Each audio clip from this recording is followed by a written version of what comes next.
Isaías, capítulo 10. Hermanos, cuando estaba escuchando cómo cantábamos y tal, decía, esto es imparable. Esto es imparable. O sea, si esto es de Dios, no puede haber poder humano, ni diabólico, ni demoníaco que pueda ser frenado. Esto es imparable y la historia lo define así, como algo imparable. Dios es imparable y todo lo que Él hace lo preserva, lo mantiene, lo purifica hasta el final. Es tremendo, ¿no? Es glorioso. Siguiendo la serie de Isaías, esta corta serie de quizás 100 años, quizás el Señor me permite en el cielo seguir mirando todo esto, que ya estará tantas preguntas que quizás podamos tener en el libro de Isaías que en el cielo veremos, ¿no? Respondidas. Porque el libro de Isaías tiene muchos clímax. En medio de lo que veíamos como los juicios, el cautiverio, los castigos de Dios hacia un pueblo rebelde, que tan evidente le es que Dios es real, que Dios está vivo, que Dios es poderoso, es muy evidente, y sin embargo siguen yéndose a los ídolos, siguen dándole la espalda, siguen prefiriendo las cosas de la tierra que las celestiales, sabiendo que aunque las de la tierra pasan, sin embargo creen que es mejor adorar a lo de la tierra, ¿no? Y en medio de todo esto, pues Dios castiga a su pueblo, ve que dentro de lo que es la nación hay un remanente de gente fiel, gente que le ama, gente que a pesar de pasar hambre, de estar sufriendo, aún así se mantienen esperando de ese Mesías del cual el libro de Isaías también se habla tanto. De ese Mesías, de ese rey que viene del linaje de David, pero que también es Dios hecho hombre y que está allí, y que hay una expectativa. ¿Cuándo? ¿Cómo? ¿Dónde? Y el cómo lo vimos a través de una virgen. ¿Dónde? También lo dice en Belén. Lo dice todo. Isaías está describiendo todo lo que también es hoy, todo lo que es la iglesia y todo lo que a la iglesia le espera y todo lo que la iglesia está viviendo ahora mismo. Isaías es un libro que, aunque es hasta el día de hoy 2600 años más o menos, es muy actual para hoy también. Nos hace aterrizar a las realidades que estamos viviendo. Vamos a orar al Señor a pedir su guía y dirección. Bendito Dios, fuera de ti, Señor, fuera de ti, fuera de tu cobertura, fuera de tu amor, fuera de tu gracia, fuera de tu presencia, ¿qué podemos hacer, Señor? Sino secarnos como una flor y ser echado al fuego eterno. Fuera de ti, ¿qué hay, Señor? Que alguien me diga si fuera de ti hay gozo. Que alguien me diga, Señor, si fuera de ti hay paz. Si fuera de ti hay satisfacción plena. Si fuera de ti, Señor Jesucristo, realmente hay esperanza. Porque si me lo dicen, ese hombre es un mentiroso. Fuera de ti no hay nada más que muerte, perdición y desesperación. Pero en ti, Señor, muéstranos que hay en ti en esta mañana. Muéstranos que hay en ti. Una vez más, eclipsa todo aquello que parece grande en nuestras vidas para que tú realmente pueda verse como eres, grande, glorioso, majestuoso, digno, Señor. Gracias por habernos traído hasta aquí hoy. Gracias por habernos despertado esta mañana en nuestras camas. Gracias por mantenernos un día más de vida para poder escuchar del autor de la vida. Alabado seas, Jesucristo. Amén. Este sermón se titula ¡Ánimo! No se trata de ti. ¡Ánimo! No se trata de ti. No va contigo la cosa. No eres especial, no eres el centro, no importa realmente nada. Se trata de Él, que es especial, que es importante, que es glorioso, que es sublime. Así que ánimo, que no se trata de ti. No se trata de ti. ¡Oh, qué descanso!, ¿no? O quizás, no, ¿y por qué no se trata de mí? ¿Por qué no se trata de mí? ¿Acaso no soy importante? ¿Acaso Él no me amó tanto que me dio a su hijo? Porque es que soy importante. Entregó a su hijo por mí, soy importante. No se trata de ti. Ánimo. Ten ánimo. Si se tratara de ti, que desánimo. Pero como no se trata de ti, sino de Él, ¡qué ánimo! ¡Ánimo! Se titula así, ¿no? No se trata de ti. Después de acabar esta miniserie dentro de la serie de Isaías capítulo 9, donde hablamos de cada uno de los nombres que definen al Mesías, el rol del Mesías, el trabajo que llega a hacer el Mesías individualmente en la vida de sus hijos, de su pueblo, pero también lo que hace en el mundo como gobernador del mundo, como el consejero, el Dios fuerte, el Padre eterno, el príncipe de paz, el admirable, su reinado, lo dilatado de su principado, la paz que no tiene fin. Todas estas cualidades que el Señor da a su pueblo, que promete. Después de todo esto, veamos del versículo 8 al 21 cómo seguía otra vez el juicio. Seguía otra vez ese pueblo, versículo 13, que no se vuelve al que lo castiga, ni busca al Señor de los ejércitos, a Yahvé Sebaot. Después de haber tenido una definición tan clara del Mesías, tan clara de ese que está en el trono de David, de ese reino incorruptible, glorioso, aún así el pueblo sigue igual. Por tanto, Yahvé cortará a Israel cabeza y cola, palma y junto en un mismo día. Sigue habiendo unas profecías que hablan de que va a venir el juicio. Va a venir el juicio. Claro, Isaías, inspirado por Dios, usando una forma de escribir poética, donde puede hacer hasta rompecabezas, que la gente se puede quedar un poco loca, como por dónde está yendo este hombre. Pero en medio de todo esto, nunca se olvida de hablarnos del Mesías. Habla muy fuerte de los juicios, del pecado, de la condenación, pero no se olvida de que hay un Mesías que tiene que venir. Hay un rey que va a venir a gobernar, que va a venir a liberar, que va a venir a rescatar. Y es un balance del libro de Isaías, pero también vemos en toda la Biblia. En el Edén vamos a ver cómo se le hace sentencia a la serpiente, a la mujer, al hombre, a la mujer, pero no se olvida de que hay un pacto, una simiente de la mujer. Vendrá y le herirá la cabeza a la serpiente y ésta le herirá el calcañar. Y hay esperanza. Y este es Dios. Dios te va a decir todo lo feo que eres, sin pelos en la lengua, pero te va a hablar de otro que es muy hermoso, y que este tan hermoso se hizo más feo que tú y que yo juntos, que ya somos muy feos, para hermosear nuestras almas con su sangre. Y es un balance que es el Evangelio de Jesucristo, ¿no? Y el capítulo 10, voy a ir por encima, pero no me voy a parar mucho, porque es que en el 11 tenemos el clímax otra vez. Y el cristiano tiene que vivir en un clímax constante al estudiar qué pasó en esa cruz, por qué pasó eso en la cruz, para qué pasó eso en la cruz. ¿Fue por mí acaso? ¿Fue por el vecino? No lo sé, voy a predicarle, quizás también. La cuestión es un clímax. Es un clímax. Más que cualquier otra cosa. Cualquier buena noticia, cualquier cosa que te pueda suceder en esta vida temporal y pasajera, el Evangelio debería ser el clímax que redunde todos los microclímax que pueden ser una gran bendición, pero si no va conectada al Evangelio, son ídolos. Son ídolos, porque van y vienen. El Evangelio viene y se queda para siempre. Y eso es tremendo, ¿no? Versículo 19 del 9 dice: por la ira de Yahvé Sebaot, el país se tambalea y el pueblo es pasto del fuego. Para aterrizaros un poco en el contexto del capítulo 10, el Señor está usando los poderes terrenales, instrumentos de juicio para su pueblo, y está hablando aquí de estos hombres, versículo 1, hay de quienes decretan decretos injustos y legislan leyes inicuas que privan de justicia al débil. Esto va dirigido a un pueblo que debería haber sido justo, que debería haber decretado decretos justos, que debería, teniendo la ley de Moisés, debería haber hecho las cosas muy diferente a como lo estaban haciendo. Había corrupción. Y todo esto se estaba haciendo en épocas de Isaías. Isaías estaba viendo toda esa corrupción.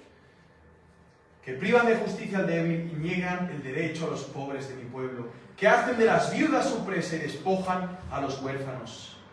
¿Qué haréis el día del escarmiento cuando la tempestad lejana se os venga encima?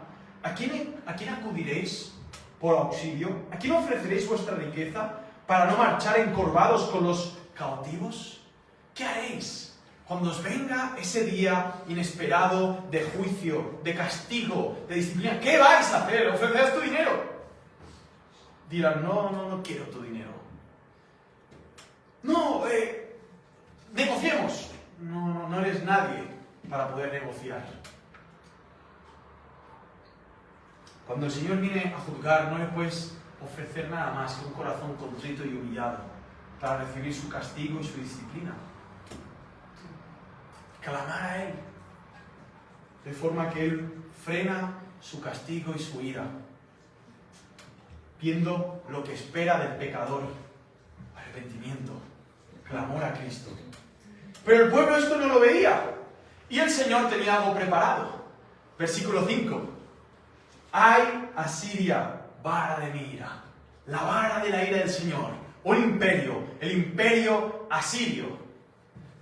En ese momento el rey Senaquerib ya había llevado a cautiverio varios de Israel, las primeras tribus que estaban en frontera con lo que sería Samaria en la época de Jesús. Por eso en el capítulo 9 era brutal lo que estudiamos, que decía la gloria en medio de los gentiles.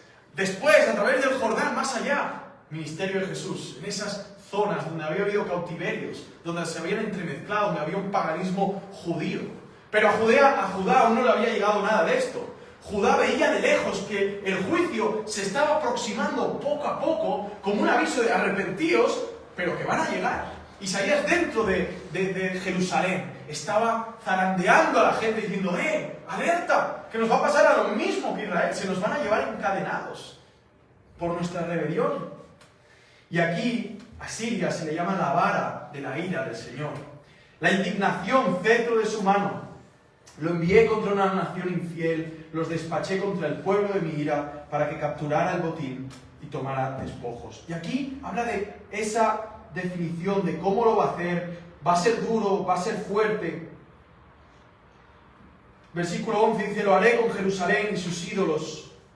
Y dice: por eso, cuando Adonai acabe toda su obra en el monte Sión y en Jerusalén, castigará el fruto de la soberbia del corazón del rey de Asiria y la arrogancia altanera de sus ojos. Después de acabar con su pueblo, el Señor se gira y dice: y ahora, Senaquerib, Asiria, os voy a destrozar. El Señor castiga a los instrumentos que ha usado para castigarte. ¿No te ha pasado? Alguien que veías que el Señor estaba usando para disciplinarte, pero luego a él le ha caído la del pulpo. ¿No te ha pasado? Que dices: wow, ¿qué ha pasado aquí? O sea, lo han crujido a este. Pero es que primero él vino a crujirme a mí. Y no fue ni ese, ni el otro, ni tú. Fue el Señor que estaba detrás. Y eso lo hizo con este. Mirad cómo lo hizo. Es muy interesante lo que podemos leer. Y dice en Isaías 37, vemos un poco con lo que pasa con Asiria. Senaquerib con sus portavoces llegan hasta el muro de Jerusalén, habiendo asediado todo, y en ese momento se ríen, ¿no? Diciendo: vuestro Dios os va a ayudar, pero si hemos vencido a todos los dioses. O sea, ¿qué vais a poder hacer? Y como que se muestra muy desafiante. Pero en medio de todo esto, suenan las alarmas. Y está habiendo Babilonia, el imperio que vendrá después de Asiria, está empezando a dar guerra a ellos. Sin embargo, en el campamento de los asirios, cuando ellos hacen la retirada y se quedan en el campamento, el ángel de Jehová, que lo vemos en el capítulo 37, si queréis verlo, del 31 al 38, dice que el ángel de Jehová mató a más de 300 personas. Se los cargó a todos. Y Senaquerib, huyendo, se va hasta Asiria, hacia su región, y entrando en el templo, allí mismo, están sus dos hijos, que con cuchillos lo iban a matar por la espalda. Así es el fin de Senaquerib, la vara de la ira del Señor. El Señor usa a los impíos, castiga a su pueblo, purifica a su pueblo, perfecciona a su pueblo, lo moldea, lo prepara, lo capacita, y luego no se olvida de hacer justicia, castigando a los otros, que han sido usados para castigarte a ti.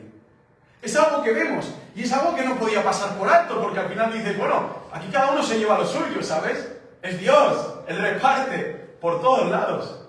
Este es el Dios de la Biblia, no se olvida, no se olvida, está muy presente cada cosa que Él está haciendo. Y es tremendo, porque hay arrogancia en Asiria. Y está diciendo, porque dijo, con la fuerza de mi mano he hecho esto, con mi talento, porque soy muy entendido. Así cambio las fronteras de los pueblos, me apodero de sus tesoros, y como valiente derribo a los que son entronizados. Mi mano toma como de un nido la riqueza de los pueblos, como cualquiera recoge huevos abandonados, así he recogido yo todos los tesoros de la tierra, y no ha habido quien moviera el ala ni dijera pío. Y el Señor le pregunta, ¿se enaltecerá el hacha contra el que la empuña? ¿Se engrandecerá la sierra sobre el que la maneja, como si el cetro manejara quien lo alza, o la vara levantara al que no es leño? Por eso el soberano Yahvé Sebaot meterá escualidez en sus robustos. Por eso llegará el juicio del Señor. Y aquí vemos que este instrumento para juzgar a Israel se estaba ensoberbeciendo. Se estaban creyendo, vamos, lo mejor de lo mejor. Y aquí podemos ver una actitud muy humana en nosotros, ¿no? Y es ridícula esa actitud, pero está en la humanidad nuestra. Diciendo, ¿acaso la sierra se puede ensoberbecer? No, la sierra es un instrumento. Si no la tomas ahí, la dejas y se oxida toda su vida. Es un instrumento inerte que de por sí no tiene vida, como cada uno de nosotros. ¿Acaso nos podríamos gloriar de algo? Sería ridículo, ¿no? ¿Acaso el vaso podría gloriarse de haber sido formado así? No, puede darle gracias al alfarero. Pero el vaso de barro en sí es un trozo de moñiga que se queda en el campo ahí húmedo cuando llueve y seco cuando da el sol. Necesita de alguien que lo moldee y lo cambie. Entonces la soberbia que tenían esta nación era suficiente para que Dios fuera después a por ellos. Y en medio de todo esto, después de definir tanto el juicio, en el versículo 21 dice, un remanente volverá, un remanente de Jacob volverá. Y mi versión dice, volverá al guerrero divino. Y ahí vemos dos cosas tremendas. Primeramente, si os acordáis, en el capítulo 7 hablamos de los dos hijos de Isaías. Un nombre, no me acuerdo ya, estudiadlo vosotros, pero el otro es Sear-Yashub. Un remanente volverá. Eran dos nombres simbólicos, ¿no? Eran dos nombres que hablaban de lo que Dios iba a hacer con la nación. En el 7:4, un remanente volverá. ¿De dónde volverá? ¿Hacia dónde irá? Y aquí vemos dos partes, la histórica, los que van al cautiverio y van a volver a Jerusalén, pero después, si vamos un momentito a Romanos capítulo 9, estamos hablando de que hay un remanente, que es la iglesia del Señor. No es el circuncidado de allá abajo, sino el del corazón. Ese es el pueblo de Dios. Los escogidos antes de la fundación del mundo, que van saliendo como champiñones en la historia de la tierra, de la humanidad, y el Señor, una y otra vez, los va haciendo volver a sí mismo. Y eso es glorioso, porque no se va a olvidar ni una de sus ovejas. Los va a hacer volver, aun en medio de los juicios, de las hambrunas, de las pestes, de las guerras. El remanente volverá. Lo dice el Señor, lo dice el guerrero divino. Otro nombre, el Gibor. Dios fuerte.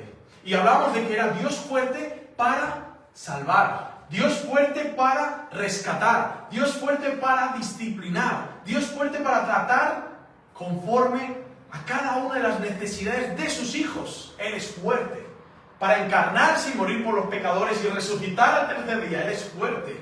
Para volver por segunda vez y hacer un poderoso juicio. Él es fuerte. Para perseverarte de las artimañas del diablo, de tus propios pecados. Él es más fuerte que nuestros pecados. Vamos a Romanos, capítulo 9. No lo necesito ese papel. Y vemos en el 24 que dice,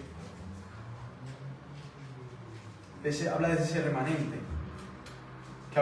miraremos en el 11 rápidamente, a los cuales también llamó a nosotros, no solo entre los judíos, sino también de entre los gentiles, como también en Oseas dice, llamaré pueblo mío al que no era pueblo mío, y amada a la no amada. Y sucederá que en el lugar donde les fue dicho, vosotros no sois pueblo mío, allí serán llamados hijos del Dios viviente. También Isaías clama con respecto a Israel. Aunque el número de los hijos de Israel sea como la arena del mar, solo el remanente será salvo. ¿Veis esa palabra? Pablo usa los escritos de Isaías para apoyar una idea muy clara. No es Israel, es un remanente de toda tribu, lengua y nación. Una circuncisión, la del corazón. Un remanente, un pueblo escogido por la gracia del Señor, lavados por la sangre del Cordero, escogidos en el libro de la vida, escritos en el libro de la vida, antes de la fundación del mundo. Un remanente, desde Génesis hasta Apocalipsis, un remanente que volverá, sea el Yashub. Aunque sea trocitos, volverá, aunque sea cojo así, sin brazos, sin orejas, volverán vivos, a trocitos, heridos, en disciplinas, como por fuego, dice Corintios, pero volverán. No por nuestra fuerza de la actitud de volver, sino porque estamos siendo atraídos a Él. Estamos siendo atraídos constantemente hacia Él. ¿O no lo ves? ¿O no te has dado cuenta aún cómo eres atraído por Dios? ¿Qué haces aquí? ¿Has venido a buscar novia? No creo, porque casi todos están casados y los que no tienen novias. Pero no nos ha traído el Señor, o sea, no estamos siendo atraídos por Él, aún por situaciones de las más duras que digo, pero ¿cómo Dios me puede atraer a través de esto? Es más, yo me alejaría. ¿Y por qué no te alejaste? Sino que fuiste atraído. Porque el Señor sabe cómo hacerlo. Estamos siendo atraídos a Él una y otra vez. Aún a través de tu pecado y el mío, y el pecado de otros. Es muy difícil de entender a veces, pero al final nosotros somos unos hierros que tendemos a oxidarnos, y Él es el imán. Un imán de amor, de gracia, de misericordia, de paciencia, constante, atrayéndonos a los pies de su Hijo Jesucristo. Un magnetismo donde el Espíritu Santo nos atrae a sí mismo, a Dios, a Jesús, con ópticas más grandes de quién es Él. Y muy pésimas de quiénes somos nosotros. Pero como no se trata de nosotros, sino de Él, no nos deprimamos. No nos deprimamos. Sigue diciendo, porque el Señor ejecutará su palabra con vigor y prontitud sobre la tierra. Y como predijo Isaías, otra vez, si el Señor de los ejércitos no nos hubiera dejado descendencia, como Sodoma habríamos llegado a ser, y seríamos semejantes a Gomorra. Capítulo 9 no tiene pérdida si queréis seguir profundizando con lo del remanente, el pueblo escogido, etc. Me parece tremendo cómo aquí habla de este remanente, porque muchos dirán, habla de Judá. Bueno, es que de Judá también hubieron apóstatas. No, habla de Israel. Bueno, pues que en Israel también hubieron apóstatas. Entonces, ¿de quién está hablando? Del remanente. Del remanente en medio de todo ese caos. Sí. 23. Adonai Yahvé Sebaot ejecutará la sentencia definitiva e irrevocable en medio de toda la tierra. Y aquí vamos viendo cómo el Señor va a cargarse a Siria. No temas a Asiria aunque te hiera con vara y alce su cetro contra ti a la manera egipcia, porque dentro de muy poco la ira se aplacará y mi furor los aniquilará. Yahvé Sebaot chasqueará su látigo contra ellos. Y así vamos viendo que lo va a hacer con muchas naciones. Va a haber juicios, va a haber castigos. Y en medio de todo eso, acordaos, un remanente volverá. Versículo 33. Mirad, el soberano Yahvé Sebaot descuaja el ramaje con violencia. Los más altos son talados, los más altos se desploman. Cortada a hachazos es la espesura del bosque, y a manos del poderoso el Líbano va cayendo. Los grandes árboles, los robustos imperios de la tierra, caerán, serán talados a hachazos. ¿Por quién? Capítulo 11. Por la vara del tronco de Isaí. ¿Isaí quién era Isaí? Isaí era el padre del rey David. Isaí, como Isaías, significa el Señor salva. Y de Isaí, de la descendencia de este abuelo que vivía por allá, por Betlem, Samuel, como sabéis, fue para allá, y guiado por Dios de que por ahí había el futuro rey, un pastorcito de ovejas. Y a ese rey David se le prometió un trono eterno, un rey que se sentaría para siempre, para reinar.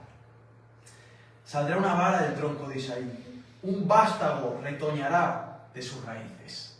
Este vástago que retoña de sus raíces es más antiguo que el mismo Isaí. Aquí habla de una raíz, no de que viene, va más allá de Isaí. Es más antiguo que el mismo Isaí, es más antiguo que el mismo linaje de Judá. Antes de Judá, el patriarca, uno de los 12 de las tribus, ya estaba este rey eterno. Parece impresionante, porque aquí una vez más nos encontramos con este rey todopoderoso que vuelve a ser definido cómo será, y qué hará, y qué gustos tendrá, y cómo actuará. Y nos habla en el versículo 2 y dice, y sobre él reposará el espíritu de Yahvé. Primer punto. Hemos hablado de los juicios, cómo dio sus instrumentos para castigar a su pueblo, pero aquí hay otro clímax. Aquí hay otro clímax. Nos está hablando de uno que vendrá a través de la línea de David. Y sobre él reposará el espíritu de Yahvé. Reposará significa que morará en él el espíritu de Yahvé. Maravilloso, ¿no? Espíritu de sabiduría y de inteligencia. Es de un linaje real, habla de un rey sabio, inteligente. Si él es sabio e inteligente, si él tiene la plenitud del Espíritu de Dios, ¿acaso no dependemos de él para tomar consejo? ¿Qué decía en el capítulo 9? Consejero, ¿no? El que realiza los designios, los decretos, los aplica, los desarrolla en la historia. Consejero. Él tiene el espíritu de la sabiduría y de la inteligencia. ¿Te falta sabiduría e inteligencia? Sí, mucha. Soy como una bestia, soy un cabezón. Necesito que me den látigo, palo, porque no entiendo nada. Y cuando creo que entiendo, lo empeoro aún. Necesito de este retoño, de la vara de Isaí. Necesito de este vástago que retoña, que florece, lleno de sabiduría, lleno de inteligencia, para tener guía y dirección en medio de este laberinto de ansiedad, de angustia, de preocupaciones. Espíritu de consejo y de poder. Un rey tenía que tener un espíritu de consejo y de poder, de estrategia, sin miedo, con valentía, para seguir adelante. Espíritu de conocimiento también y de temor de Yahvé. ¿Qué espíritu? El de ese hombre que iba con sandalias, caminando por Galilea de los gentiles, como leíamos en el capítulo 9 de Isaías. ¿Qué espíritu aquel que tocaba y sanaba leprosos? ¿Qué espíritu aquel que hablaba tan duro contra los fariseos? ¿Qué espíritu aquel que habló con la samaritana? ¿Qué espíritu el que tenía dentro de ese cuerpo humano que tenía necesidades? El Kairos que vino al Cronos, como hablamos el viernes. ¡Qué locura! Os lo perdiste, lo que no estuviste. Fue tremendo, fue tremendo. El creador de la eternidad viene al tiempo y le pasan las horas como cualquiera y hace digestión como cualquiera y llegaba la noche y le entraba sueño al eterno Dios. Este estaba lleno del espíritu de sabiduría, de inteligencia, de poder, de consejo. Jesucristo, Jesús de Nazaret, le decían. Porque nació, era de Nazaret, estaba allí, sí, nació en Belén, pero vivió casi toda la vida en Nazaret. Tenía vecinos. Cocinaba con la sartén así y solteaba la tortilla de patatas. Cocinaba pescados, comía. Y él, tremendamente, dice que, y lo dice en esta versión, y es algo a mirar, porque en el versículo 3, en la textual, pero realmente en el hebreo, dice aquí que se deleitará en el temor de Yahvé. Y esto es hermoso porque, a diferencia del pueblo de Israel, que ya habían perdido el deseo, el deleite, el gusto, no de servir, porque servir servían religiosamente, pero en la esencia de decir, nos deleitamos en Dios. No queremos más que a este Dios, no tenemos falta de otro Dios, ya lo tenemos. Y Él lo es todo, estamos plenos en este Dios, en el Dios verdadero, que nos rescató de Egipto, que nos salvó, que nos nutrió, que nos sustentó hasta el día de hoy. No veían esto. Pero este rey, a diferencia de todos los demás reyes, se iba a deleitar profundamente en hacer la voluntad del Padre. La palabra deleite aquí es la palabra rabaj, que es tener espacio amplio, respirar libremente, oler. Hay versiones, creo, una de las versiones que dice que olerá al temor de Yahvé. O sea, la gente, este huele a temor de Dios, mira, qué reverencia, qué respeto. Como José, ¿no? No, ¿cómo voy a hacer esto ante mi Dios y a mi jefe Potifar? No te voy a tocar ni un pelo, mujer, ¡fuera! ¿No? Respiraba, ¿no? José, imaginaos Jesús, con este espíritu glorioso, la tercera persona de la Trinidad llenándolo, al Señor Jesucristo, también Dios. Es tremendo, y esto crea en nosotros una dependencia más fuerte de Él. Y también nos lleva a desear, como dice 1 Juan 2:6, que el que dice que permanece en Él debe andar como Él anduvo. Deberíamos andar en este deleite, en el temor del Señor. Que hacer la voluntad de Dios sea tu complacencia, sea nuestro gusto, sea decir, es que si no la hago, me parto la vida. Si no la hago, me amargo. Si yo no hago la voluntad de Dios, me deprimo. Porque ¿qué hago aquí en esta vida? Mi voluntad, ¿y qué es mi voluntad? Es un desastre. Entonces, cuando yo me paro en este versículo 3, que dice, se deleitará en el temor de Yahvé, vemos el Salmo, por ejemplo, 40, versículo 8, que dice, hacer tu voluntad me ha agradado, oh Señor. Hablando del Mesías, cómo viene a encarnarse, a sacrificarse, a sufrir la ira del Padre, para que gloriosamente, en el deleite que Él tiene hacia hacer la voluntad del Padre, nosotros somos resucitados para ese deleite, para ese aroma grato ante el Señor, que viene solamente por medio de Jesucristo. La palabra rabaj también viene de la palabra ruach, que es esa palabra que se aplica y el Señor sopló aliento de vida a los ojos, a las narices de Adán. Y Adán fue un ser viviente. Ruach. Es muy fuerte porque deleite, vida, soplar, también viene de la palabra alivio, complacer, esperar por anticipado algo. Y todo esto lo vemos en la vida del Señor Jesucristo. Él esperaba anticipadamente lo que le iba a venir. El hacer la voluntad del Padre le iba a costar sufrir un sufrimiento que se ha hablado, se ha cantado desde el principio, hoy, tremendamente, la ira de Dios sobre él. Él estaba con un deleite profundo en querer hacer la voluntad del Padre, aunque le costara sufrir esa separación y sentirse como se sintió solo, sufriendo, algo horroroso que no entenderemos por toda la eternidad. Estaremos ahí como, Señor, ¿y cómo fue? Y nos lo explicará. Pero ¿quieres vivirlo? ¿Quieres venir ese momento y hacer de mí? No creo que nos lo diga. Pero si nos lo preguntáis, no, da igual, ya está, ya. No quiero ponerme en ese papel. Gracias. No quiero vivirlo. Es más, el cielo será todo lo contrario a lo que Él sufrió en esa cruz. El que se deleitaba en el Padre desde la eternidad, en ese momento, aunque el deleite le seguía fluyendo de sus venas, porque estaba haciendo con un éxtasis y una excitación impresionante, decir, sí, estoy cumpliendo tu voluntad, aunque todo el pecado de mi pueblo y toda su infidelidad la esté sufriendo aquí, me deleito en hacer tu voluntad. Y tú dices, ¡wow!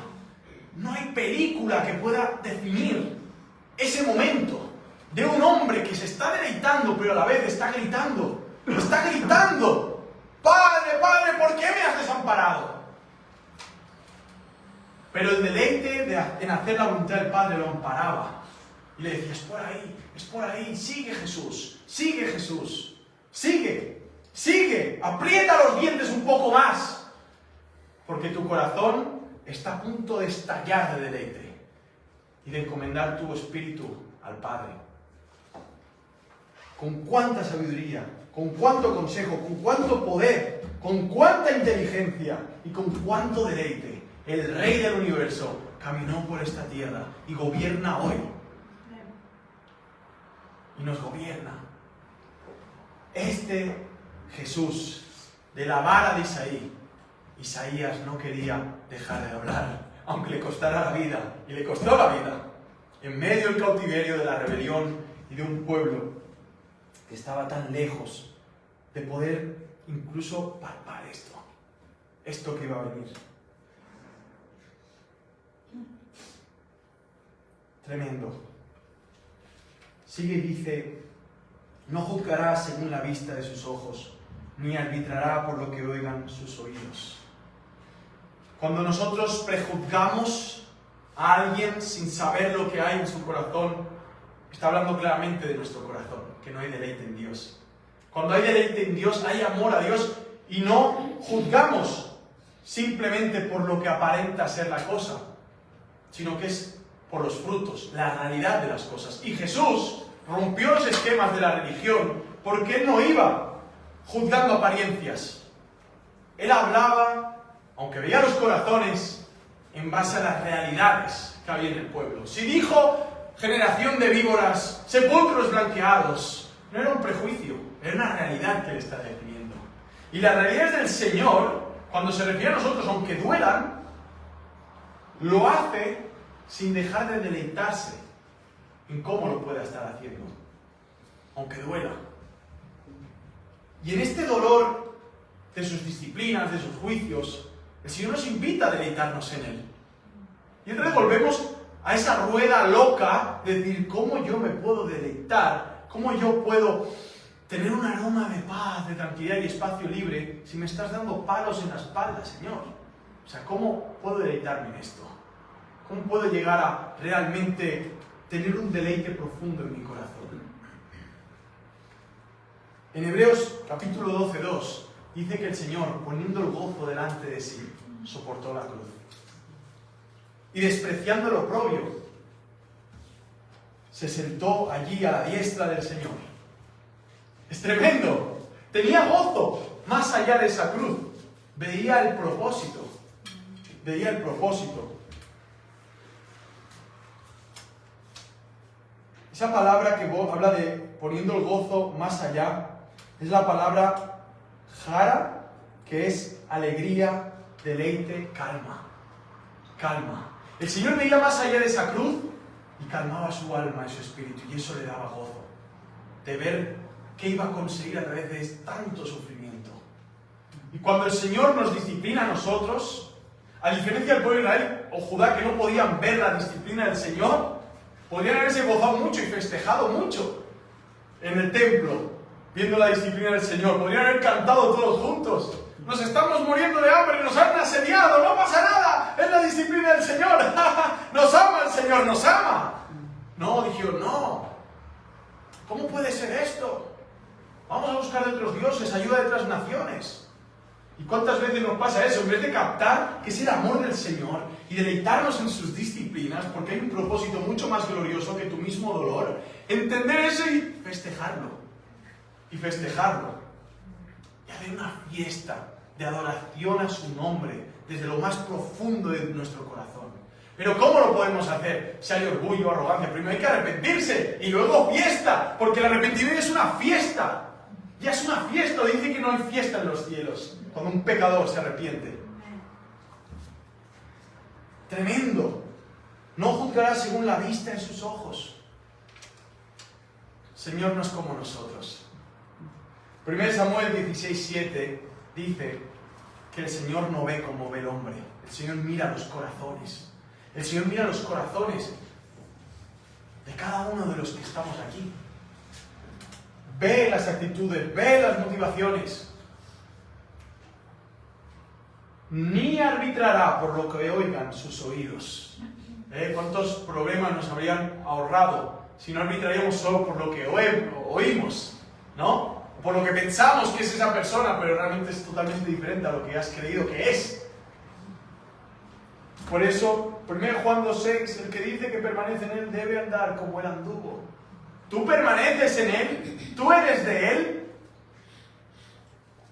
Se deleitará en el temor de Yahvé. Deleitémonos en el temor de Yahvé. No juzguemos según la vista de nuestros ojos, ni arbitremos por lo que oigan nuestros oídos. El deleite nos permitirá no juzgar por juzgar, ni por lo que oigamos, y se llevará al fondo de las cuestiones. ¿Por qué? Porque si hay deleite en el temor del Señor, el deseo de obedecerle es la satisfacción, es el gozo. Cuando realmente nos deleitamos en el Señor, ¿cuántas cosas dejamos de hacer para hacer otras que tienen que ver con el deleite en Dios? Muchas, muchas. La vida cambia absolutamente. Pero si yo soy cristiano ya está cambiada, ¿no? Sí, pero cambia aún más. Cambia aún más. Un pastor en el seminario decía, yo he tenido un proceso en mi vida. Primero, fui un cristiano que empezó, luego ese cristiano que empezó se volvió un legalista, luego empecé y conocí la sana doctrina, la gracia, y me quedé ahí medio triste, y luego conocí, lo asimilé y ahora soy un cristiano gozoso. Y todos nos levantamos, el pastor Areuch así con bigotito bajito, un hombre mayor, y todos aplaudiendo así, ¡bravo! Digo, pues sí, bravo, pero todos ustedes deben preocuparse en ser cristianos gozosos. Debe ser realmente vuestra lucha, ser cristianos gozosos. Porque el gozo al final no está basado en mí, porque no se trata de mí, se trata de Él. Está todo basado en Él. Él es el centro, Él es la esfera de los 360 grados, de todo el ratio, el núcleo, la esfera, la grandiosidad de Dios. Eso es lo que realmente debe pensar. Si no es así, yo soy el centro, yo y mi deleite en lo que a mí me gusta, para mí y mis cosas. Acabamos de ver la serie de Griselda, recomendada aquí por los amados, y una mujer que no para de decirle a sus hijos, está todo bien, solo unos kilitos más de coca, lo hago por ustedes, mis hijos, mis niños, no sé qué. Pero ¿quién se cree eso ya, Griselda? No te lo crees ni tú. A ti te importan un bledo tus hijos, lo que te importa eres tú, es tu vida. Es realmente, como eres mujer, mostrarte que tienes agallas contra el cartel de Medellín, que eres la vendedora de cocaína más grande de Miami. Al final es tu fama. No, son tus hijos. A ti tus hijos te dan igual. Y le sabe muy mal cuando han matado a todos menos al otro hijo que todavía tiene con el matón, que es el más pequeñito. Bueno, es una locura, pero al final tantas veces justificamos, lo hago por ti, mi amor. Mentira, lo haces por ti. Lo hago por ti, hijo mío. Mentira, es tu autosatisfacción. Tú buscas tu plenitud contigo mismo, metiendo a los demás en el saco para justificarlo. Pura mentira, hipocresía, una máscara. Cuando hay deleite en Dios, todo eso cambia. Porque no ves lo que tú haces por los demás, ves lo que Él ha hecho por ti. Y eso te impacta tanto que todo tiene una calidad de actitudes y motivaciones. Por el deleite. Olor, aroma, espacios abiertos. Huele. Es tremendo, ¿no? Es glorioso. ¿Lo puedes oler? Es así, es así, es así. Entonces, cuando vamos leyendo Isaías 11, que va definiendo de este rey glorioso, su vida, cómo camina, cómo vive, empezamos en una dimensión donde ya nos volvemos todos locos, que dice, sino que juzgará con justicia a los pobres y arbitrará con equidad por los mansos de la tierra, herirá al opresor con la vara de su boca, con el espíritu de sus labios, matará al impío. La justicia será el cinto de sus lomos y la fidelidad ceñidor de su cintura. Entonces, y aquí habla, y hay diferentes posturas en la escatología, muchos hablan de el gran milenio físico literal, donde sí, habrá un niño jugando con las serpientes, haciendo malabares. Un niño o varios, porque es un ejército de niños que todos les da por jugar con serpientes todo el día. Como también habrá un zoológico solo para que el lobo esté comiendo con el cordero y el león, y todo el mundo diga, wow, varios leones, a lo mejor hay millones de leones comiendo con millones de corderos, o a lo mejor, que es mi postura, lo que yo creo, es que El reino de Jesucristo es tan glorioso que es capaz de que el lobo coma con el cordero y el leopardo se pegue la siesta junto a un cabrito. El impacto del Evangelio de Jesucristo. El reino del ya, pero todavía no. Hasta la consumación. El becerro, el cachorro de león y el animal cebado crecerán juntos, y un niño los pastoreará. Pacerán la vaca y la osa, y sus crías se echarán juntas, y el león comerá paja como el buey. El niño de pecho jugará sobre la cueva del áspid, y el recién destetado meterá su mano en el escondrijo de la serpiente. ¡Qué bien, eh! Isaías, ¡wow! ¡Qué imagen del cielo tan bonito! Niños metiendo manos en cuevas de serpientes. ¡Yuhu! ¡Viva el cielo! ¿Qué está hablando aquí? Todo esto es poético. Hay simbolismos gloriosos que nos hablan del impacto de este que viene de esta vara del tronco de Isaí, este vástago que retoñará de las raíces. Y todo lo que habla, que pueden haber muchos símbolos y podríamos hacer miles de estudios, puede ser, pero es mucho más simple aún de lo que podríamos empezar aquí a afrontar. Vemos un impacto de alguien. ¿Quién es este alguien? El rey del universo. Y nos está hablando de este reino.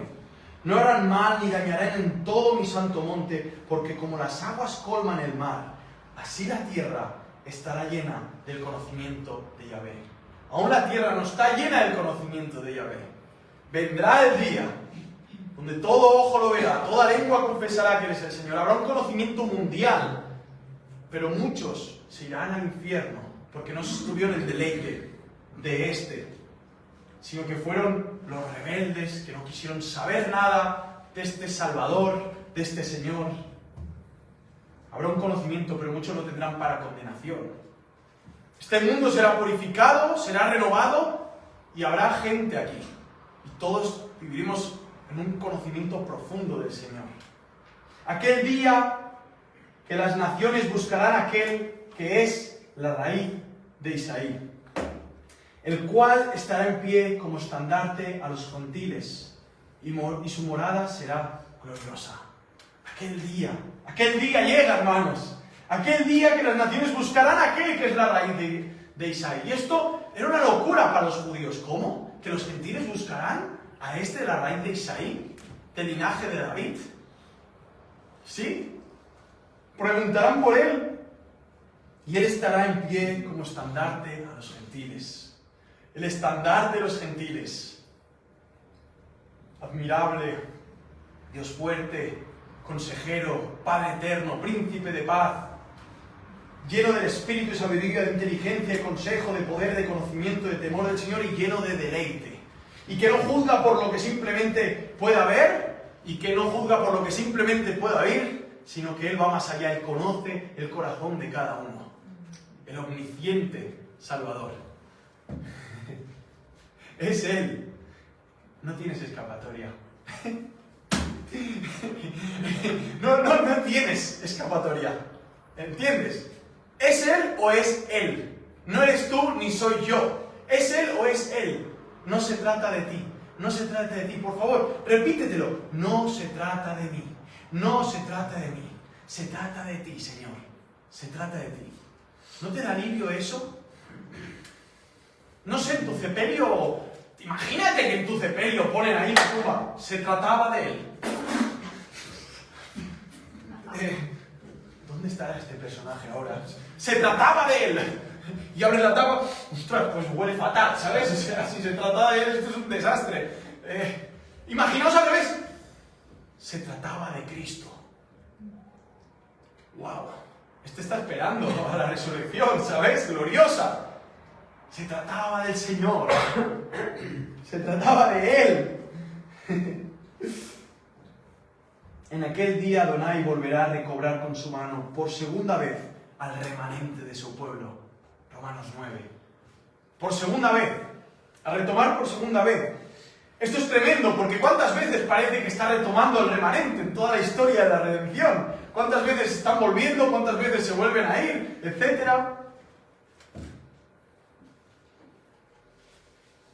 Y aquí vemos un contexto que otra vez entra, porque como Isaías tiene partes poéticas, escatológicas, te puede estar hablando del último final de los tiempos, o ya de la eternidad, como luego te vuelve otra vez y te está hablando de Patros, de Etiopía, Persia, Caldea, de otra vez de los cautiverios, y se vuelve a meter otra vez en lo que Isaías estaba viviendo. Y eso es lo interesante de Isaías, que pega unos trampolines olímpicos, que sales disparado, ¡fiu! Y dices, wow, ¿ahora dónde estamos? Estamos en la eternidad. ¡Wow! Mira, qué bonito, qué glorioso. Y luego, unos capítulos después, ¡fum!, aterrizas otra vez. ¡Wow! El cautiverio otra vez, la rebelión, aquí todo el mundo está apostatando de Dios y no sé qué. Estás en Israel, estás en Judá otra vez, estás en Jerusalén. Y luego te giras, ¡pum!, y vuelves a ver a Jesucristo, naciendo de una virgen. Y otra vez, ¡pam!, Jesucristo siendo clavado como un cordero en el matadero. Y el libro de Isaías te va como disparando. Y es muy bueno poderlo hacer expositivamente para no perdernos. Y al final digo, bueno, pero ¿con qué ritmo estamos haciendo todo esto? Nos vamos a volver locos.